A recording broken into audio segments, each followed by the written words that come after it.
नमस्कार दोस्तों, आप सभी का द एजुकेशन कैटलिस्ट में स्वागत है। मैं हूं आपका दोस्त पंकज उत्पल। दोस्तों, इस क्लास में हम लोग जो समझेंगे वो है आपकी बैठक व्यवस्था और उससे संबंधित जो भी प्रॉब्लम्स होंगे उनको समझने की हम लोग यहाँ पर कोशिश करेंगे। और इससे संबंधित क्या है कि एग्जाम में जो क्वेश्चन आते हैं वो क्या होता है, कई बार सिंगल क्वेश्चन पूछा जाता है और कई बार एक से ज़्यादा क्वेश्चन होते हैं। अर्थात एक ही क्वेश्चन में क्या होते हैं, 3-4 क्वेश्चन आपके ऑप्शन में आ जाते हैं और उनको क्या है, सॉल्व करना होता है। तो इसका फ़ायदा ये होता है कि अगर आपने क्वेश्चन को एक बार अपने सीरियल में सही से ढाल लिया तो आपको क्वेश्चन के साथ ज़्यादा प्रॉब्लम नहीं होने वाली है और आप आसानी से सवाल को बना पाएंगे। ठीक है दोस्तों, तो हम लोग अपने इस चैप्टर संबंधित सवालों को देखें उससे पहले कुछ बातें समझ लेते हैं इस चैप्टर से जुड़ी हुई हैं। कुछ मोटा माटी कुछ फैक्ट समझ लेते हैं और एक मोटा ढर्रा पकड़ लेंगे तो मुझे नहीं लगता कि आपको ज़्यादा प्रॉब्लम होगी। ठीक है, तो देखिए, जैसा कि मैंने इससे पहले डायरेक्शन टेस्ट वाले चैप्टर में आपको बताया था, वैसे यहाँ पर भी डायरेक्शन का बड़ा मैटर करने वाला है आपको। और अगर आप इस चैप्टर को करना चाहते हैं तो आपको north, south, east and west का तो आइडिया होना ही चाहिए। बाकी अगर ये आपको नहीं पता है तो कोई बात नहीं, चल जाएगा। ठीक है दोस्तों, तो ये चीज़ आपके काम आने वाली है। और दूसरी चीज़ जो यहाँ पर काम आने वाली है वो है आपका क्लॉकवाइज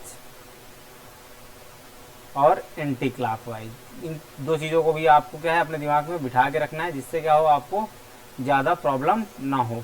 क्लॉकवाइज को क्या बोलते हैं, दक्षिणावर्त हिंदी में बोला जाता है। ठीक है, और एंटी क्लॉकवाइज को आप वामावर्त बोलते हैं। जब किसी को दक्षिणावर्त घूमने के लिए कहा जाए तो ये आप समझ लीजिए आपको किस दिशा में घूमना है, आपको राइट हैंड साइड घूमना है, अपने दाएं हाथ की तरफ आपको घूमना है। और एंटी क्लॉकवाइज या वामावर्त घूमने के लिए कहा जाए तो आपको अपने लेफ्ट हैंड साइड घूमना है। ठीक है, लेकिन जब आप सेंटर टेबल में बैठे होंगे,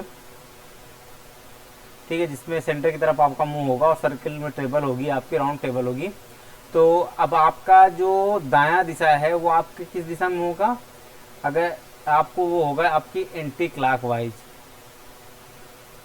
अगर आपका फेस किस दिशा में है, अगर मित्रों आपका जो फेस है सेंटर की तरफ है, अगर आपका जो चेहरा है भैया, खूबसूरत चेहरा है आपका, वो अगर केंद्र की तरफ है तो आपका जो दायां साइड होगा वो आप एंटी क्लॉकवाइज। अगर कहा जाए कि दाएं तरफ से तीसरा, क्वेश्चन में कई बार आ जाता है, वो समझ लेते हैं हम लोग। अगर कह दिया दाएं से तीसरा बैठा हुआ है और सबका मुंह किधर है, सेंटर टेबल है, मतलब सेंटर की ओर है आप, और क्या है कि कहा जाए कि आपके दाएं से, सब कुछ करिए हेरिश पंकज, और उनके दाएं से तीसरा, तो आपको किस दिशा में जाना होगा दोस्तों, आपको जाना होगा एंटी क्लॉकवाइज। एंटी क्लॉकवाइज समझ रहे हैं आप लोग, अर्थात आपको वामावर्त दिशा में घूमना है, घड़ी के विपरीत दिशा में आपका चलना है। और दाएं से तीसरा मतलब पहला, दूसरा और ये तीसरा, इस टाइप से। और बाएं से कहा जाए तो आपको क्लॉकवाइज, अर्थात घड़ी की सुइयों की दिशा में आपको चलना होगा। तो ये फैक्ट हैं और इसमें 2-3 क्वेश्चन जो पूछे जाते हैं वो समझ लेते हैं। पहले तो क्या होता है कि ये राउंड टेबल आपके पास होती है। कई बार क्या होता है, 2 टेबल सामने सामने लगा दी जाती है, उनसे संबंधित क्वेश्चन आपको आ जाते हैं। कई बार क्या होता है, सिंपल सा क्वेश्चन पूछ लेता है तो आप सिंपल वाले क्वेश्चन के लिए भी रेडी रहिए। तो यहाँ पर जो कई टाइप के क्वेश्चन होते हैं उनको हमने यहाँ पर आपके सामने रखने की कोशिश की है। उम्मीद है कि दोस्तों ये आपको समझ में आएगा। अगर नहीं समझ में आता तो आप बता सकते हैं, मेरी तरफ से कोशिश होगी वो उसको क्या है, आपको आप सॉल्व करने का प्रयास किया जाए। ठीक है दोस्तों, तो आइए शुरू करते हैं और देखते हैं इससे संबंधित जो महत्वपूर्ण सवाल हैं और वो कैसे बनेंगे, उनसे संबंधित हम कुछ ट्रिक्स भी देखेंगे और जिससे क्या है आप आसानी से चैप्टर को कर पाएँ। पहला क्वेश्चन कह रहा है 6 मित्र हैं, होंगे जो भी 6 मित्र हैं, A B C D and E, और उसके साथ कोई एफ है, एफ इज एफ। ठीक है, एक पंक्ति में उत्तर की ओर मुंह करके बैठे हुए हैं, सबका फेस क्या है, नॉर्थ फेसिंग है। ठीक है, ये कोई सी फेसिंग बंगलो नहीं है आपका, नॉर्थ फेसिंग है। सी बैठा है ए और ई के बीच में, तो सिंपल सी बात है, सब एक ही लाइन में बैठे हुए हैं, तो आप एक लाइन खींच दीजिए ऐसे करके। और इसके बाद क्या है, सी जो बैठा हुआ है ए और ई के बीच में बैठा हुआ है, तो ये हमें नहीं पता ए और ई किधर है, हमने 2 पॉइंट मार्क कर लिए हैं।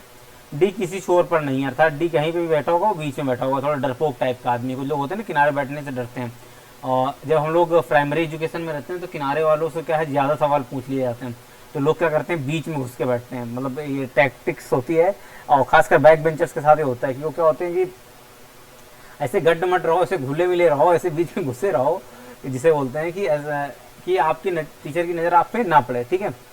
तो वो सारी चीज़ें हैं। तो डी किसी छोर पे नहीं है, तो डी उसी टाइप का बच्चा है। बी ई के निकटतम दाईं ओर बैठा है, ठीक है। एफ दाईं छोर पर नहीं है, एफ दाईं छोर पर नहीं, अर्थात दायां छोर क्या होगा, सिंपल सी बात है, जब तक अब नॉर्थ फेसिंग है तो सिंपल सी बात मैंने आपको बताया, अगर कोई नॉर्थ दिशा में देख रहा है तो उसका राइट हैंड ये होगा और ये लेफ्ट साइड होगा, तो इसका मतलब आपका राइट और उसका राइट सेम है। तो एफ दाएं छोर पे नहीं है, अर्थात इस दिशा में नहीं है, तो एफ इस दिशा में होगा कहीं पे, ठीक है।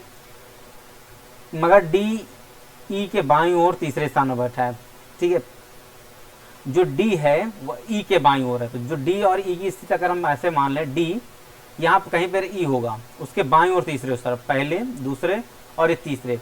सिंपल सी बात है, हमने दो चीज़ें पहले यहाँ पढ़ी थी, ए और ई के बीच क्या है, सी बैठा हुआ है। तो सिंपल सी बात, हम यहाँ पर ए और ई बैठाने वाले थे, हम या तो इस तरह बैठाते या तो इस तरह बैठाते और इनके बीच में कहीं पर सी डालते, ठीक है। क्योंकि ये जो अगली कंडीशन दे दिया है, मगर डी ई के बाईं ओर तीसरे स्थान में बैठा है, तो बाईं ओर जाएंगे, लेफ्ट साइड में हम लोग जाएंगे, ठीक है। ये लेफ्ट साइड है गया, इस दिशा हम जाएंगे तो इस ई इधर ही वाला होगा आपका, और इससे तीसरे चलेंगे, पहला दूसरा और ये तीसरा आपका डी हो गया, ठीक है। और बी ई के निकटतम दाईं ओर बैठा है, बी ई के निकटतम दाईं ओर बैठा है, बी ई के निकटतम दाईं ओर बैठा है, तो ये बैठा दीजिए, दाईं ओर बैठ गया और आपके सारे छह आ गए, पहला दूसरा ये तीसरा चौथा पांचवा छठा। आप क्वेश्चन देख लेते हैं, निम्नलिखित में डी के बाईं ओर कौन बैठा है। दोस्तों तो डी आपका ये हो गया, बड़ा सा आपको दिख रहा होगा, ये डी है, और इसके पूछ रहा है बाईं ओर कौन बैठा हुआ है। तो बाईं ओर सिंपल सी बात आपको इस दिशा में देखना है, तो ये आपके एफ आर फूफा जी बैठे हुए हैं, ठीक है। तो आप इसका आंसर क्या लिख सकते हैं, एफ आर फूफा जी, ठीक है। आइए आगे चलते हैं, अगला क्वेश्चन समझने की कोशिश करते हैं। A B C D F एक खाने की मेज में आमने सामने बैठे हैं। चलिए ठीक है, कोई खाने की मेज है, प्रत्येक और तीन बैठे हैं, अर्थात दो मेजें लगी हुई हैं, दो मेज कह दीजिए, या एक की मेज पर दो लोग आमने सामने बैठे हुए हैं, ठीक है। चेयर इस तरह आप तीन तो डाल दीजिए, ठीक है। हम लोग आगे समझते हैं सवाल के बारे में थोड़ा से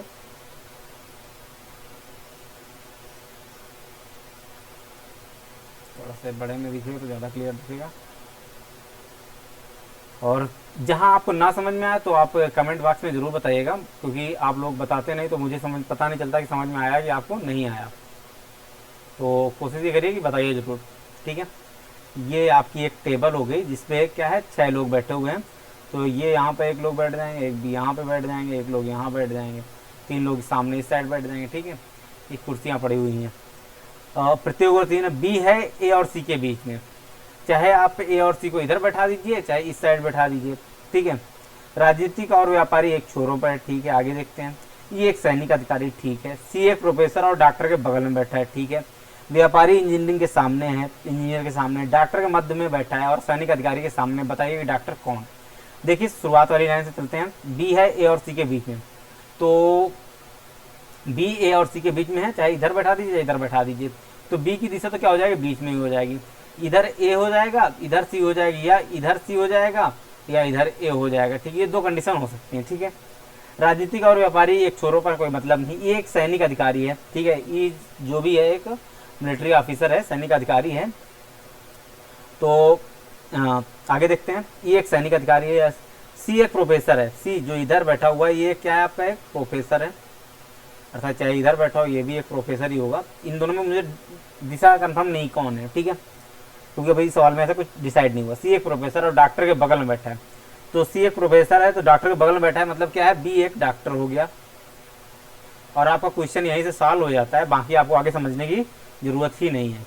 क्यों पूछ रहा है कि सैनिक अधिकारी के सामने बैठा है, कोई मतलब नहीं। बताइए कि डॉक्टर कौन है, तो आपको पता चल गया, बी इज अ डॉक्टर, ये आपके डॉक्टर साहब हैं, ठीक है। तो इनसे आप दवा ले लीजिए, ठीक है। ये आपको समझ में आ गया होगा कैसे करते सवाल। ये चीज सवाल जैसा का है वैसे करते चले जाइए, आपका सवाल बनता चला जाएगा, और आपने उसमें ज़्यादा दिमाग लगाया तो मामला गड़बड़ हो जाएगा। चलिए अगला सवाल देखते हैं। 6 व्यक्ति हैं, M N O P Q तथा आर, ठीक है। 2 पंक्तियों में 3-3 बैठे हैं, 2 पंक्तियां हैं, ठीक है। 2 पंक्तियां हमने बना दी, 3-3 बैठे हैं, ठीक है। इसमें भी 3-3 बैठे हैं, अर्थात ये 3 मार्क इधर, 3 मार्क इधर हो जाएंगे दोस्तों, ठीक है। दोस्तों बहुत आप लोगों ने सामने बैठ के बहुत सारे गेम खेले होंगे, वैसा ही है। क्यू किसी भी पंक्ति के अंत में नहीं, अर्थात क्यू जहां पे भी होगा, चाहे इस साइड रख लीजिए चाहे इस साइड रख लीजिए, वो क्या होगा आपके बीच में ही होगा। अगर ऊपर साइड रख रहे हैं तो आप बीच में रख दीजिए उसको, ठीक है, क्योंकि किसी पंक्ति के अंत में नहीं। पी की स्थिति आर के बाईं ओर से दूसरी है, ठीक है, पी की स्थिति, ये लाइन आप लोग याद रखिए, पी की स्थिति आर के बाईं ओर से दूसरी है, ठीक है। अभी हमको पता नहीं कहाँ पे, अगली लाइन पढ़ते हैं। ओ की स्थिति क्यू के पड़ोस में, ओ की स्थिति जो है वो क्यू के पड़ोस में है और पी के विकर्णवत है, अर्थात पी यहाँ पे आ जाएगा, विकर्णवत है, विकर्ण बन गया आपका, ठीक है। और पहली कंडीशन हम लोगों ने जो मिस कर दी थी तो उसको फिर से देखते हैं। पी की स्थिति आर के बाईं ओर दूसरी, तो आर अगर यहाँ बैठा होगा, इसका फेस किधर को हो जाएगा, नॉर्थ दिशा में हो जाएगा, तो ये इसका राइट हैंड साइड हो जाएगा दोस्तों, और ये इसका दोस्तों लेफ्ट हैंड साइड हो जाएगा। तो बाईं ओर से दूसरी स्थिति में पी आ गया आपका, ये आपको समझ में आ गया। एन की स्थिति आर के पड़ोस में है, तो एन की स्थिति आर के पड़ोस होने का मतलब ये यहाँ पर आपकी जो एक जगह खाली है, यहाँ पर आप एन महाराज को बैठा दीजिए। इस सूचना के आधार पर बताइए एन के सामने कौन है, तो दोस्तों एन के सामने आपके क्यू है, एन के सामने आपका क्यू है, ये आपका आंसर हो जाएगा। मुझे उम्मीद है कि शायद आपको ये समझ में आ गया होगा। चलिए अगला सवाल देखते हैं। एक समिति में 6 सदस्य हैं जिसमें 3 पुरुष, आ गया ना, जो सवाल में 3 क्वेश्चन होते हैं, 1 2 3 क्वेश्चन आ जाते हैं एक ही क्वेश्चन से। अगर आपने एक तरीके से सिंपल तरीके से समझ लिया और बना लिया सवाल तो आपका सवाल गलत नहीं होने वाला है। अगर आपने नहीं बना पाए तो आपके 3 के 3 सवाल गलत हो जाने वाले हैं, ठीक है। तो तुक्का इसमें नहीं चलता, तो तुक्के के चक्कर में मत पड़िएगा और अपने थोड़ा डायरेक्शन याद रखिएगा। वामावर्त, दक्षिणावर्त, anti clockwise, clockwise, front facing, north facing, south facing, ये सारी चीज़ें याद रखेंगे तो आपके क्वेश्चन गलत नहीं होने वाले हैं, ये मैं आपको भरोसा दिला सकता हूँ, ठीक है दोस्तों। बाकी क्या है आगे देखते हैं। एक समिति में 6 सदस्य हैं जिनमें 3 पुरुष और 3 महिलाएं हैं, ठीक है। बड़ा संतुलन है, 50-50 का रेशियो है, ठीक है। F3 एक षटकोणीय मेज है, मतलब कैसी मेज होगी आप मेज समझ लीजिए, कुछ ऐसे करके आपकी मेज बन जाएगी। हम लोगों ने मेज बना दी, ठीक है, जैसा कह रहा वैसे करते चले जाइए, कुछ करने की दिक्कत ही नहीं है, ठीक है। शर्तें पढ़ लेते हैं। M3 है, ठीक है, मेरा आदमी जो है वो F2 और F3 के बीच में बैठा है, अच्छा जी। F3 जो है वो M1 और M3 के बीच में बैठा है। M1 है जो F1 के बाईं ओर तथा F2 के सामने बैठा है। तो ये शर्त सबसे सिंपल लग रही क्योंकि इसमें 2 का स्थान बिल्कुल फिक्स कर सकते हैं आसानी से हम। वो कौन कौन से हैं, M1 F1 के बाईं ओर और F2 के सामने बैठा है। सिंपल सी बात है, जब तक ये न दिया जाए कि ये क्या है, किस दिशा में देख रहे हैं, तो आप ये मान के चलिए सब सेंटर की ओर देख रहे हैं। मैंने जैसे पहले ही बता दिया है, आपको है केंद्र की ओर मान के चलना है जब तक कुछ कंडीशन ना दे दी जाए, ठीक है, ठीक है। तो M1 जो है कहीं पर भी आप बैठा दीजिए, इस जगह पे हम मेरा मन है M1 को बैठाने पर, और यहाँ पर हमने क्या कर दिया है M1 F1 के बाईं ओर, F1 के बाईं ओर। तो सिंपल सी बात है, जब बाईं ओर की बात हो तो ये F1 हो गया, और मैंने बताया था कि क्लॉकवाइज क्या हो जाता है दोस्तों, वो बायां हो जाता है, और एंटी क्लॉकवाइज क्या हो जाता है, दायां होता है, अगर आप राउंड टेबल में या सेंटर की ओर मुँह करके बैठते हैं, ठीक है। तो ये F1 के M1 जो है वो बाईं ओर बैठ गया है, और F2 के दोस्तों क्या हो गया, सामने बैठ गया, ठीक है। ये आपको समझ में आ गया होगा। अगली शर्त की ओर चलते हैं। F3 M1 और M3 के बीच में है। F3 जो है वह M1 और M3 के बीच में है, तो अगर ये M3 यहाँ पर आप बैठा दीजिए तो यहाँ पर क्या हो जाएगा आपका, ये आपका हो जाएगा F3 हो जाएगा। अब आपकी एक जगह बचती है, आप वहाँ पर क्या है F2 को बैठा सकते हैं, सॉरी M2 को बैठा सकते हैं, ठीक है। तो ये आपका पूरा चित्र बन के कम्प्लीट हो गया। अब देख लीजिए अगली शर्त भी देख लेते हैं। कोई पुरुष एक दूसरे के बगल में नहीं बैठा, ठीक है, सब अपने अपने जोड़े के साथ बैठे हुए, ठीक है। M1 F3 और F2 M2 ऐसा करके फिगर आपका कंप्लीट हो गया। M2 के सामने कौन है दोस्तों, तो देख लीजिए, सामने का मतलब ये वाली दिशा ऐसे आएगी सामने, ठीक है, इसके सामने ये हो जाएगा और इसके सामने ये हो जाएगा, ठीक है। तो M2 के सामने कौन बैठा हुआ दोस्तों, तो M2 सामने आपके फूफा 3 जी बैठे हुए हैं या फीमेल 3 बैठी हुई है। F2 और F1 के मध्य में कौन है, F2 और F1 के मध्य में दोस्तों आपका M2 हो जाएगा।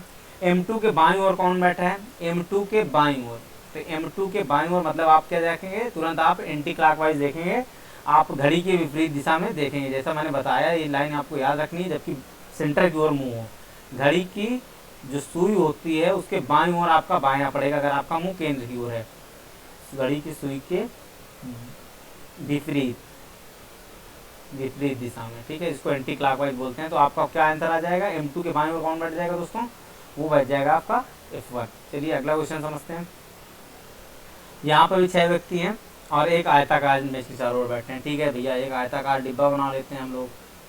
चलिए बन गया ये आयताकार। ठीक है, क्यू मेज की चौड़ाई की ओर बैठा है। अगर हम इस दिशा को क्या मान लेते हैं, ये आपकी दोस्तों चौड़ाई है। ठीक है, तो ये लंबाई हो जाएगी। ठीक है, जैसा सवाल कहे वैसा करते चलिए, इस सवाल में कोई दिक्कत नहीं होगी। ठीक है, और उसका मुंह पूर्व की ओर है। सिंपल सी बात है, पूर्व की ओर है तो हम लोगों ने यहाँ पर समझ रखा है, ये हो गया आपका नॉर्थ, ये हो गया साउथ, ये हो गया आपका ईस्ट और ये हो गया वेस्ट। अर्थात इस दिशा में आपने क्यू को बैठा दिया। ठीक है, उसका मुंह भी पूर्व की ओर होगा। पी का मुंह दक्षिण की ओर है। ठीक है, पी जो भी है उसका मुंह दक्षिण की ओर है, अर्थात इस दिशा में आप उसको बैठा सकते हैं अगर उनका मुंह सेंटर की ओर है, जैसा मैंने बता रखा है।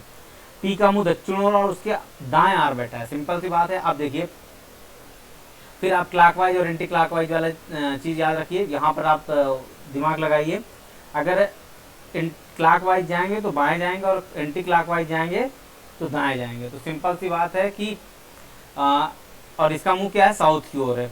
तो साउथ की ओर है तो अब ये वाली शर्त कैसे पूरी होगी, पी का मुंह दक्षिण की ओर है और उसके दाएं आ रहा है। तो मैंने एक चीज़ और आपको बता रखी थी, सपोज कि जिसका मुंह साउथ की ओर होगा तो उसका राइट हैंड साइड क्या होगा, ये उसका राइट हैंड साइड होगा, ये उसका लेफ्ट हैंड साइड होगा। ठीक है, तो पी का मुंह दक्षिण और उसके दाएं आर बैठा, अर्थात पी इस दिशा में आप बैठा दीजिए और आपका आर इस दिशा में बैठा दीजिए, तो ये शर्त पूरी हो जाएगी। इनका मुंह भी क्या हो जाएगा, दक्षिण की ओर हो जाएगा और पी के दक्षिण में आर बैठा हुआ है। ठीक है, टी जो क्यू के सामने बैठा है, टी को जो है आप दोस्तों क्यू के सामने बैठा दीजिए। ठीक है, टी ये आपका बैठ गया किसके सामने, ये बैठ गया आपका किसके सामने, बैठ गया क्यू के सामने। उस सामने बैठा, उसके बाएं वाले कोने से लगा हुआ एस बैठा है, उसके बाएं वाले कोने से लगा हुआ एस बैठा, अर्थात क्या है, ये बायां कोना होगा। क्यों, क्योंकि इसका फेस किधर है, वेस्ट साइड है। तो वेस्ट साइड जब आपका फेस होता है तो ये साइड, ये आपका साइड होता है राइट और ये होता है आपका लेफ्ट। तो लेफ्ट साइड में आप एस को बैठा दीजिए। अब कौन बताए आपका, अब एक आपका बच रहा है T Q R S T, और आपको एक दिशा और बच गई क्योंकि यू, क्योंकि आगे देखते हैं एस बैठा हुआ, चौड़ाई की और एक व्यक्ति बैठे हैं, चौड़ाई और एक व्यक्ति बैठे हैं, तो इधर ये आपका यू बैठ गया, ये आपका इधर एस बैठ गया। ठीक है, आर के ठीक सामने कौन बैठा है, तो आर के ठीक सामने कौन बैठेगा दोस्तों, अच्छा आर के ठीक सामने कौन बैठा और इसका मुंह किस दिशा में, दो क्वेश्चन आपसे पूछे गए हैं।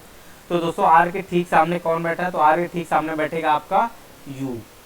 ठीक है, आर के ठीक सामने आपका यू बैठ गया है और इसका मुंह किस दिशा में होगा, इसका दिशा मुंह हो जाएगा आपका नॉर्थ की तरफ, अर्थात इसका मुंह हो जाएगा आपका दोस्तों उत्तर की तरफ। ये आपका आंसर हो गया, दोनों आंसर मिल गए। हमने कुछ किया क्या, जैसा कहता गया वैसा करते चले गए। अगला सवाल देखते हैं।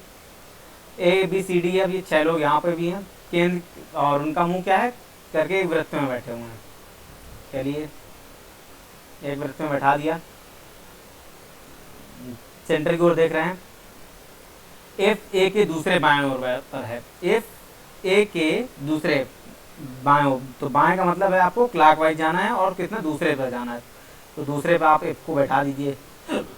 ठीक है, और बी ए के दूसरे दाएं पर है, दूसरे दाएं पे आप बी को बैठा दीजिए। ठीक है, सी एफ और बी के बीच में बैठा है, तो एफ और बी के बीच में कहीं पे ये सी आप बैठा दीजिए। ठीक है, बैठा ए के बाईं ओर का पड़ोसी ई है, ए के बाईं, हाँ सॉरी एक शर्त आपने यहाँ मिस कर दी है, ए डी का बाएं पड़ोसी है, ए डी का बाएं पड़ोसी अर्थात डी का बाएं पड़ोसी अर्थात डी यहाँ बैठ जाएगा और ए यहाँ बैठ जाएगा। ए के बाईं ओर का पड़ोसी ई है, ए के बाईं ओर का पड़ोसी ई है, तो आप ई को बैठा दीजिए।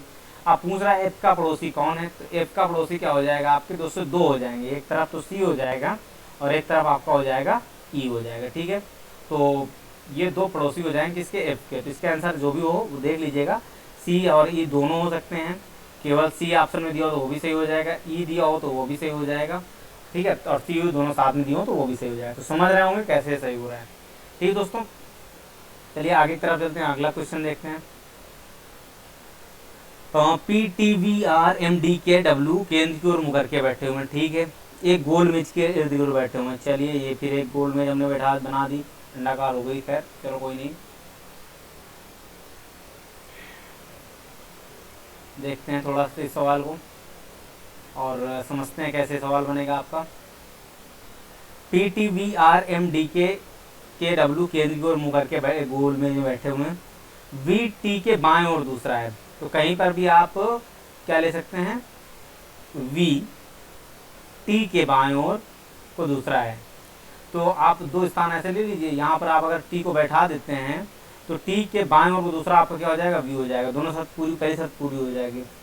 टी एम के दाएं को चौथा है, टी जो है एम के दाएं को चौथा है। पहली शर्त क्या है, वी जो है आपका टी के बाएं को दूसरा है, टी के बाएं को, ठीक है। टी जो है एम के दाएं को चौथा है, अर्थात क्या है, आपको एंटी क्लॉकवाइज आपको आना है एम से, और चौथे स्थान पे आपको क्या है, टी मिलना चाहिए। तो आपका एम ये आ जाएगा। तो एम के दाएं को चौथा, अर्थात आप एंटी क्लॉकवाइज आएंगे तभी तो दायां होगा। आप इधर की तरफ आपकी आंखें हैं, सपोज करिए आप गोल में जो बैठे हुए हैं, तो आपके दायां क्या होगा, ये दिशा में होगा। और एम क्या है, टी को जो है, टी क्या है, एम के दाएं को चौथा है। तो 1 2 3 4, सॉरी 1 2 3 4, ये चौथी स्थान पे आपका टी हो गया। आगे सर देखते हैं, डी व पी जो है दो अक्षर जो है टी के अगल बगल नहीं है, अर्थात टी की इस जगह पे और टी की इस जगह पे आपके कौन नहीं है, डी एंड पी नहीं है। चलिए ठीक है, डी और पी को हम अलग हटा देते हैं। अगली शर्त में बताते हैं, डी पी के दाएं को तीसरा है। जो डी है वो पी के दाएं को तीसरा है।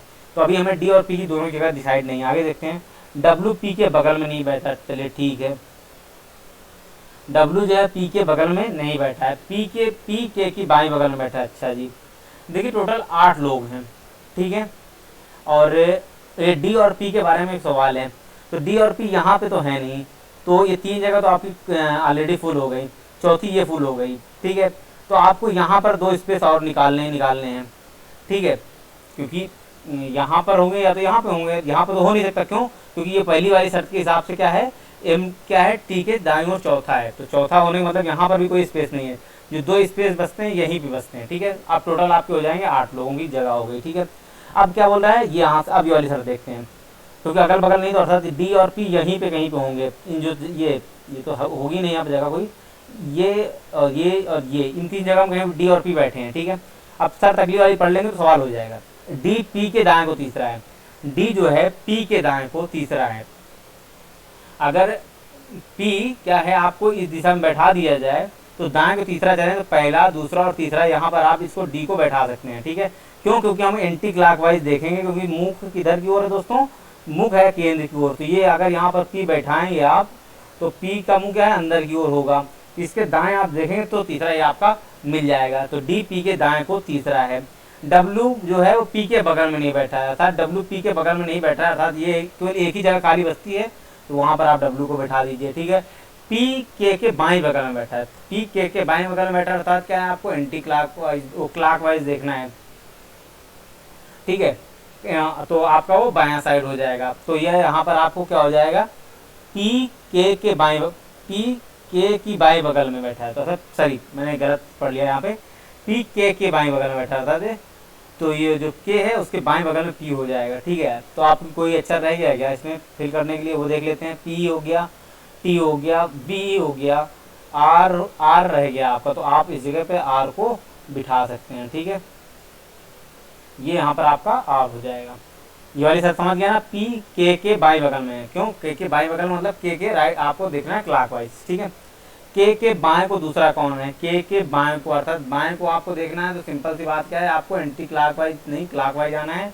बाएं को दूसरा कौन है, आपको आर हो जाएगा। वी के बाएं बगल में कौन बैठा है, वी के बाएं बगल में कौन है, बाएं बगल का मतलब फिर बताया मैंने, आपको क्लॉकवाइज देखना है और आपका आंसर मिल जाएगा डी,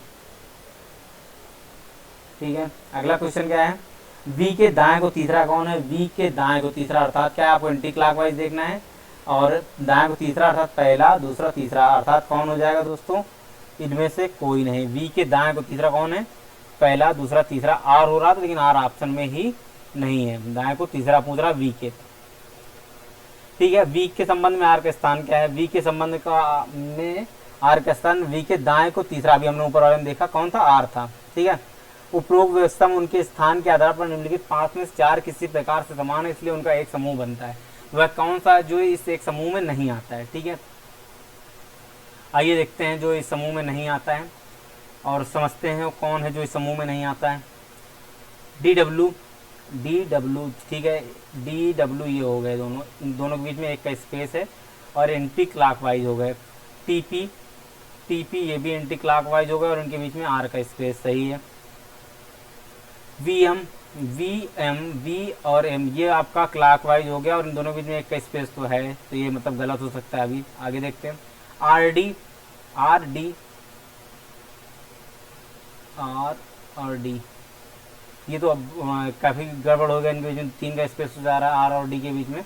और अगला हो गया के आर भी आपको हो गया ये, ठीक है। अर्थात इसमें कौन सा गड़बड़ हो जाएगा, इसमें आपको गड़बड़ हो जाएगा आर डी वाला, बाकी सबके बीच में क्या है, एक एक का गैप है, बस ये चीज़ है। D W T P V M और आपका के आर, ठीक, सबके बीच में एक का गैप है, लेकिन जो आर डी उसके बीच में 3 का गैप पड़ जाता है, ठीक है। अगला सवाल देखते हैं, हमारा आखिरी सवाल जो है इससे संबंधित। 8 लोग हैं इसमें, चलिए जैसे लेकर क्यू तक हैं और सभी केंद्र की ओर मुंह करके गोलाकार मेज के चारों ओर बैठे हैं। चलिए बैठा दिए गोलाकार मेज की ओर। चलिए आगे देखते हैं, शर्तें पूरी करते जाते हैं, ठीक है। ओ एम के दाएं को तीसरे स्थान पर है। ओ जो है एम के दाएं को, एम के दाएं को मतलब आपको एंटी क्लॉकवाइज आना है और कहीं पर भी आप एम को बैठा दीजिए और ओ एम के दाएं को, तो एम के दाएं को तीसरे आप आएंगे तो यहाँ पर आप ओ हो जाएगा और ये आपका एम हो जाएगा, ठीक है। तो ये आपका ओ हो गया, ठीक है दोस्तों, समझ में आ रहा है कैसे, एंटी क्लॉकवाइज जैसा मैंने बताया दायां तभी होता है, ठीक है। तीसरे स्थान पर बैठा है। एम और जे के बीच केवल एक व्यक्ति बैठा है, तो एम और जे के बीच केवल एक व्यक्ति बैठा है, तो चाहे जे आपका यहाँ पे हो और चाहे जे आपका यहाँ पर हो, इन्हीं 2 जगह में कहीं पर आपका जे होने वाला है, ठीक है। ओ एम के दाएं को तीसरे स्थान पर बैठा है, पहली शर्त हम लोगों ने यहाँ पर देख ली, ठीक है। एम और जे के बीच केवल एक स्थान है, ये भी शर्त हमने देख ली। और एम और जे के बीच केवल एक व्यक्ति बैठा है, तो ये दोनों स्थान पर हो सकता है। जे और के के बीच केवल 3 व्यक्ति बैठे हैं, जे और के बीच केवल 3 व्यक्ति बैठे हैं, तो चलिए देखते हैं। तो जे और के बीच केवल 3 व्यक्ति बैठे हैं, तो इधर से देखते, अगर यहाँ पर जे है तो इस साइड से 3 व्यक्ति देख लेते हैं, 1 2 3, अर्थात ये यहाँ पर के आ जाएगा। अगर इधर जे है तो इधर से आप गिनते जाइए तो इधर ये आपका के आ जाएगा, अर्थात जे और के में से यहीं पे कहीं पे ये जे और के, इन्हीं 2 में से कोई एक हो जाएगा, क्योंकि टोटल संख्या भी हमें क्या रखनी है, 8 ही रखनी है, क्योंकि 1 2 3 4 5 6 7 8, ठीक है। अगली शर्त देख लेते हैं। जी और के बीच केवल 3 व्यक्ति हैं, ठीक है, तो ये जे और के इनमें हम कंफर्म कर लेंगे कौन सा जे और कौन सा के, आगे शर्त तो पढ़ते हुए। तो 3 व्यक्ति बैठे हैं। पी जे के बगल में बैठा है, पी जे के बगल में बैठा है और पी और एल के बीच 3 लोग हैं, तो ये वाली शर्त महत्वपूर्ण हो जाती है। अब इस हिसाब से हमें क्या है, जे का स्थान डिसाइड करना है, जिससे क्या है कि जो एल है उसके बीच 3 लोग बैठ सकें।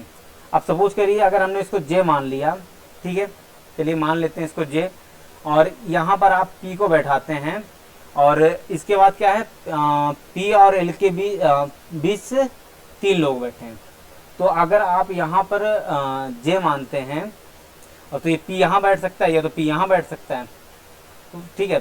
तो अब इनके बीच में क्या है, 3 लोग बैठाने हैं, तो अगर आपने जे यहाँ माना और पी को यहाँ बैठाया तो इनके बीच 3 स्थान देखते हैं, 1 2 3, अर्थात क्या होगा, ये एल आपका यहाँ पे आ जाएगा। चलिए ठीक है, ये वाली शर्त यहाँ तक तो पूरी हो रही है। एन पी के दाएं को दूसरा बैठा है, एन जो है पी के दाएं को दूसरा बैठा है, अर्थात एंटी क्लॉकवाइज आपको जाना है, तो आप एंटी क्लॉकवाइज जाइए, तो ये आपका एन यहाँ पर आ जाएगा, एम के दाएं को दूसरा बैठा है, ठीक है, जो एन है पी के दाएं को दूसरा है, ठीक है, हो गया।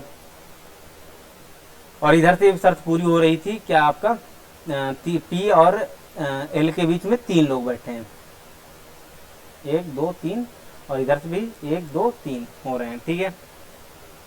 आगे और ये आपका जे इधर हमने मान ही लिया, तो ये आपका जे हो गया, तो आप के यहाँ से हटा दीजिए और इधर से आप जे को हटा दीजिए, ठीक है, ये के की दिशा हो गई। अब कौन बचा है, जे भी हो गया, के भी हो गया, L M N O P Q रह गया है आपका, तो यहाँ पर आपको जो स्पेस बचा है वो पी बगल में क्यू हो जाएगा। दी गई व्यवस्था के संबंध में सवाल देखते हैं क्या आप क्वेश्चन पूछ रहा है, तो क्या है, एम के बगल में बैठा है, एम के बगल में बैठा है, जी नहीं।